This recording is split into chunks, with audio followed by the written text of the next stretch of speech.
Wayamba Denuwanat.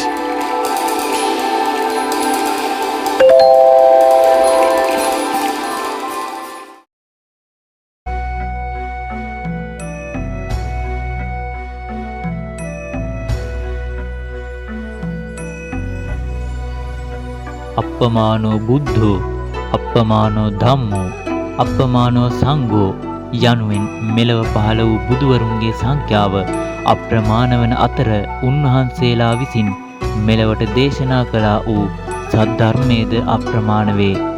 එසේම තථාගත සද්ධර්මය මෙසේ ලෝකයාට දේශනා කිරීම සඳහා පහළ වූ සංඝ රත්නයෙහි සංඛ්‍යාවද එසේම ප්‍රමාණ කළ නොහැක යන්න මෙහි එන අදහසයි.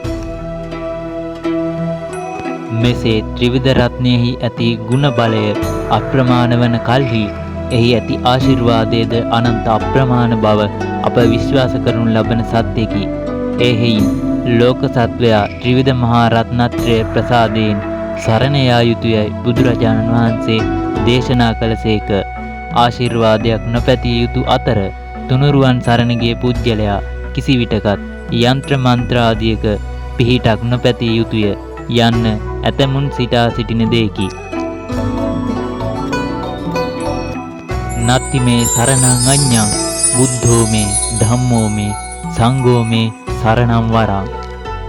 මෙම ගාථා පාඨය අනුව තුරුණුවන් සරණ හැර වෙනත් සරණක් මාහට නැතයි කියන පුජ්‍යලයා දෙවියන් පසුපස හෝ යන්ත්‍ර මන්ත්‍ර පසුපස යෑම ත්‍රිවිධ රත්නයට නිග්‍රහ කිරීමක් යයි ඇතමුන් තර්ක විතර්ක කරති.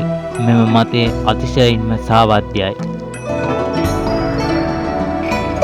සරණ එකකි පිහිට තවත් එකකි. සරණ යනු අසරණව මේ සංසාර ගමනේ ගමන් කරනු ලබන පුද්ගලයාට සරණක් විය හැකි යමකි.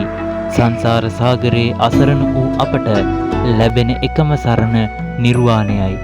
එය දෙවියෙකු පසුපස ගොස් යන්ත්‍ර මන්ත්‍ර පසුපස ගොස් ලබාගත හැකි දෙයක් නොවේ.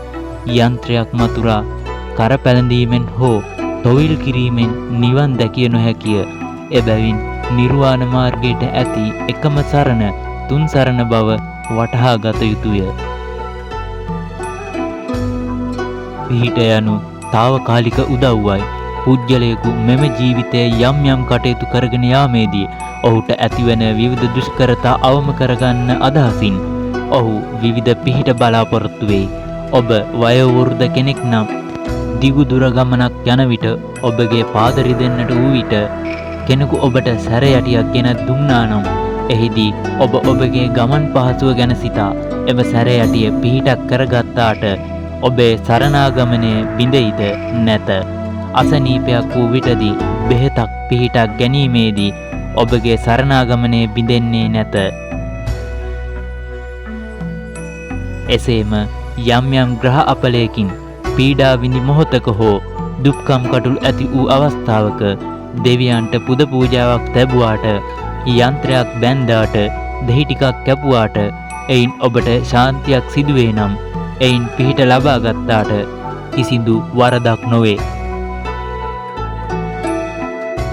තථාගතයන් වහන්සේ විසින් උගන්වනු ලබන්නේ මානනි සතුන් මරමින් ප්‍රාණඝාතයේ යෙදෙමින් සිදු කරන මහා යාගයට දෙවියෝ නොපැමිණෙත් ප්‍රාණඝාත ආදියෙන් වෙන්ව කාය වාක් සංවරයෙන් සිදු කරන යාගයට උතුමෝද පැමිණෙත් යනුවෙනි.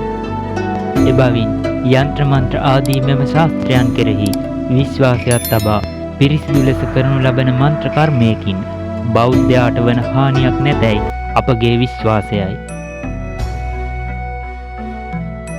අප මෙම නාලිකාව තුළින් බලාපොරොත්තු වන්නේ හැකිතාක් ලෝකයාට ධර්මය ශ්‍රවණය කිරීමට සැලැස්වීමයි. ඉතින් ඔබත් ඔබගේ කල්යාණ මිතුරාට මෙම වීඩියෝව ෂෙයා කර ධර්ම දානයට එකතු වන්න.